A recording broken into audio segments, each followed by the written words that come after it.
When you think of America's Appalachian Trail, the 2,160-mile path that stretches from Georgia to Maine, you may be more likely to think of happy family bonding moments and endorphin highs that come along with getting active in the great American outdoors.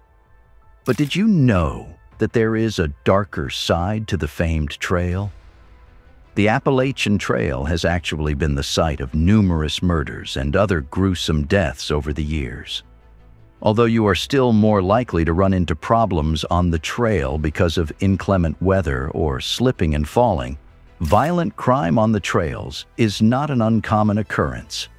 The first white men to venture across the wide Missouri were awed by the breathtaking sight of the majestic Rocky Mountains, towering over 14,000 feet. Known as the Shining Mountains by Native Americans, these glittering giants nearly thwarted Lewis and Clark's expedition from 1804 to 1806, yet they pressed on, paving the way for the daring mountain men. Join us as we uncover the Appalachians' deadly mountain men's forgotten history. In the late 1760s and early 1770s, Euro-American settlers began pouring into what is now northeastern Tennessee and southwestern Virginia, causing considerable agitation among the Overhill Cherokees and other tribes who controlled the area.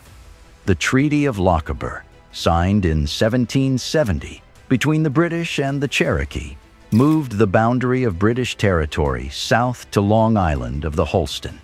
While this brought settlements north of the Holston under British protection, the settlers south of the river were ordered to leave. Rather than comply with the Crown's order, the illegal settlers, mostly concentrated at the Watauga settlement at Sycamore Shoals, the Nolichucky settlement, and Carter's Valley, decided to lease their land from the Cherokee, and in 1772 established the Watauga Association, which was the first independent American constitutional government west of the Appalachians. In 1775, the Watauga and Nolichucky settlers purchased their leased lands outright and formed the independent Washington District. They almost immediately petitioned Virginia for annexation, which was denied. They were later annexed by North Carolina and became Washington County, North Carolina.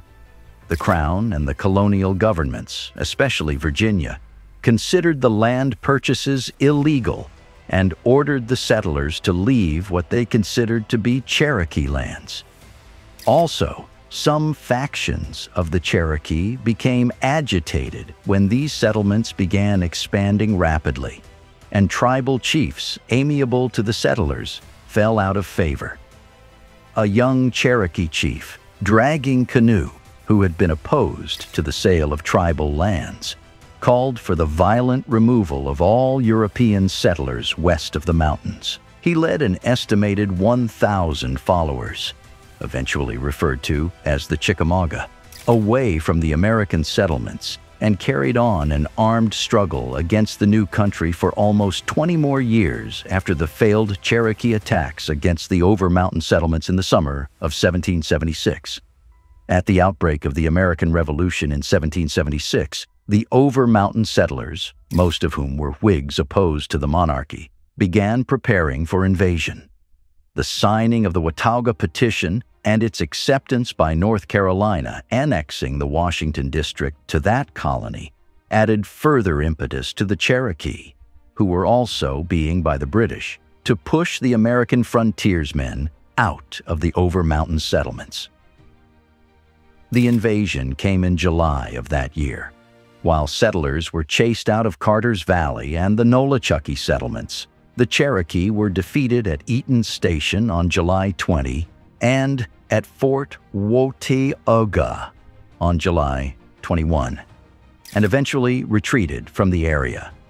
The settlers' struggles gained them the sympathies of North Carolina's revolutionary leaders who, in 1777, allowed the settlements of the Washington District to join equally with the colony, designating the Over-Mountain area as the original Washington County, North Carolina.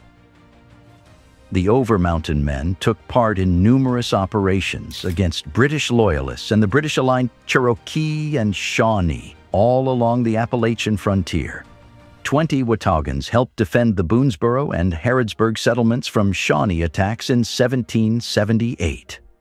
During the summer of 1780, a group of Overmountain men, led by Isaac Shelby, joined up with Colonel Charles McDowell to raid Loyalist outposts in the Piedmont Mountain region of northwestern South Carolina. The Overmountain men captured Fort Thickety on the Pacolet River and aided in the Patriot victory at the Battle of Musgrove Mill. With the approach of the 1780 harvesting season, however, most of the Overmountain men returned to their farms on the frontier. McDowell stayed behind with a small contingent to continue harassing Loyalists. After winning a decisive victory at the Battle of Camden in August 1780, British General Charles Cornwallis invaded North Carolina. He sent Major Patrick Ferguson into the mountains to root out the Patriot irregulars and protect the region's Loyalists. Ferguson quickly routed McDowell's badly outnumbered force, and McDowell retreated across the mountains to the Washington District. Ferguson pardoned a captured frontiersman named Samuel Phillips, a cousin to Isaac Shelby, so that Phillips could carry a message to the Overmountain settlements. In the message, Ferguson warned the Overmountain men that if they didn't lay down their arms, he would march his army over the mountains, hang their leaders, and lay waste the country with fire and sword. Upon receiving the message, Shelby rode 40 miles to Waughty-oo-Guy to consult with John Sevier, and the two agreed to raise armies and cross the mountains to engage Ferguson. On September 25, 1780, several hundred frontiersmen gathered at Sycamore Shoals.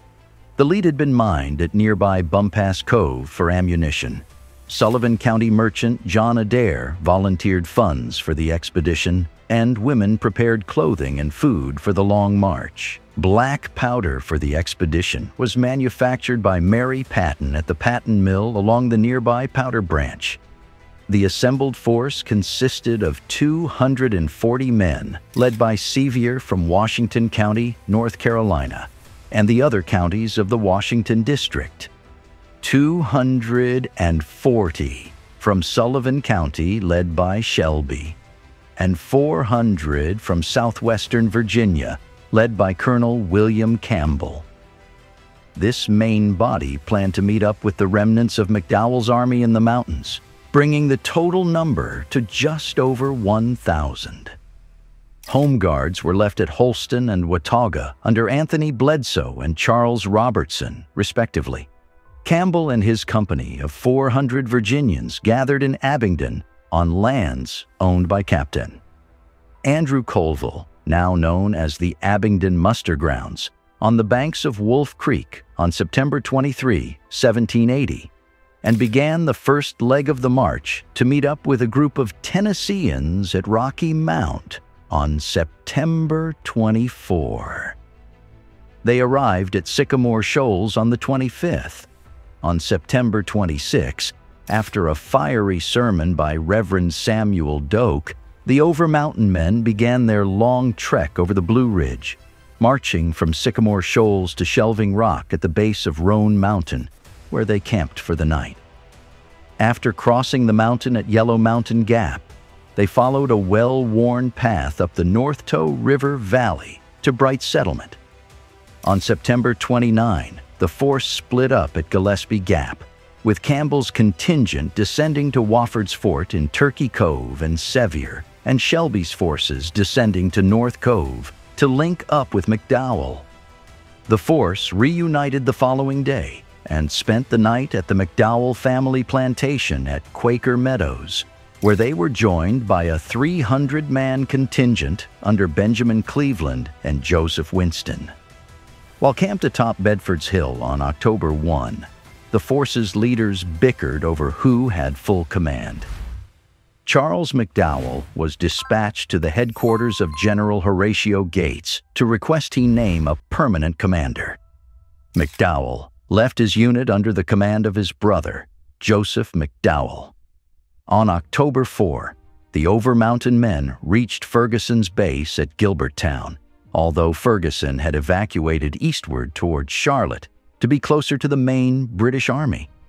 The following day, while camped at Alexander's Ford along the Green River, a spy told the frontiersmen that Ferguson was headed for 96, and the force thus headed southeastward into South Carolina. On October 6, the frontiersmen reached Cowpens, where they were joined by a force of 400 South Carolinians under James Williams and a smaller force of North Carolina militiamen under Lt. Colonel Frederick Hambright, including Lt. Colonel Joseph Hardin and Major John Hardin. A spy notified the force that Ferguson was camped 30 miles to the east, and a large number of frontiersmen marched through the night in hopes of forcing a confrontation. With the Over-Mountain men and Patriot forces fast approaching, Ferguson decided to entrench his 1,000-strong Loyalist force atop Kings Mountain, a 60-foot flat-top hill about 50 miles west of Charlotte, near the North Carolina-South Carolina line. Patriot forces reached Kings Mountain on the afternoon of October 7 and formed a U-shape around the mountain, effectively flanking the Loyalists. Around 3 p.m., after several minutes of minor skirmishing, William Campbell told his men to shout like hell and fight like devils. Two companies simultaneously opened fire on the Loyalist positions. Shelby, Sevier, Williams, and Cleveland pushed from the north side of the mountain, while Campbell, Winston, and Joseph McDowell pushed from the south side. While Kings Mountain was difficult to scale, the mountain's slopes were heavily wooded, providing Patriot riflemen ample cover.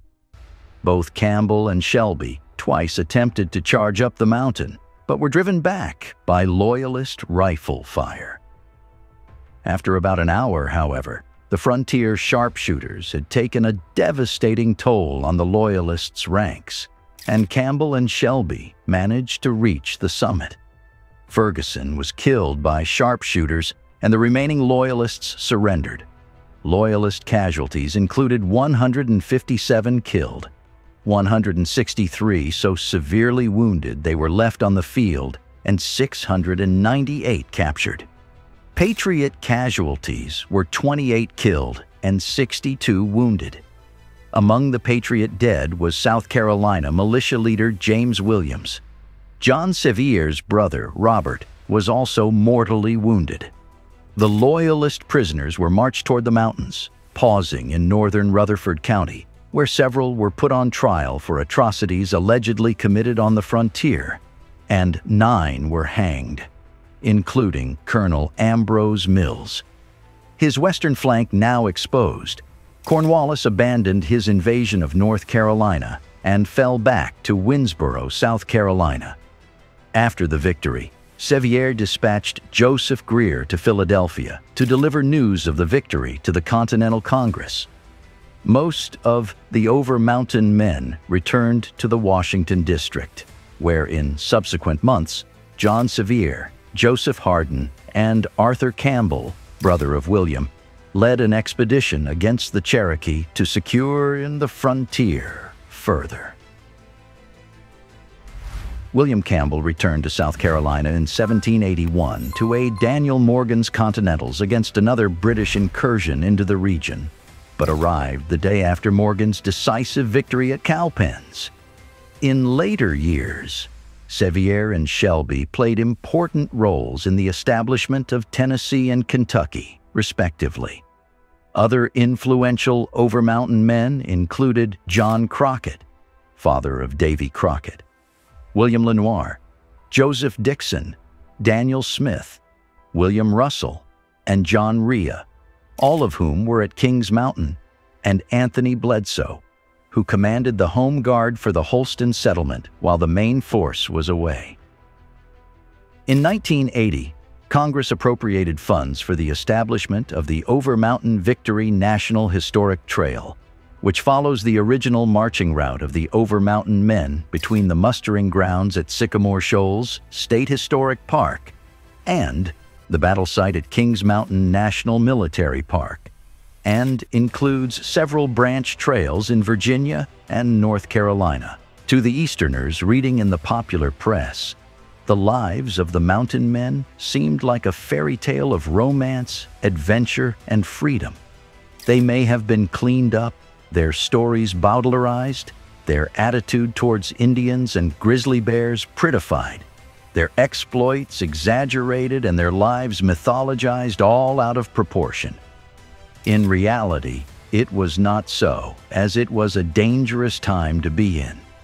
In Arizona during the 1820s, James Ohio Patty recalled 16 survived out of 160 in 1 year on the Gila River. Fatal quarrels with friends, thirst, starvation, storms, accidents, and disease took their toll. But Indians and grizzlies seem to have accounted for most to go under, as they preferred to call death. Grizzlies ran in packs of 50 and 60 back then and had no fear of man. Trappers reported seeing as many as 220 in a day, weighing 1,000 pounds and able to run to speeds up to 35 m/h. Even when taking in their proclivity to exaggerate, the numbers must have been high. Some managed to cross the line that separates man from savage.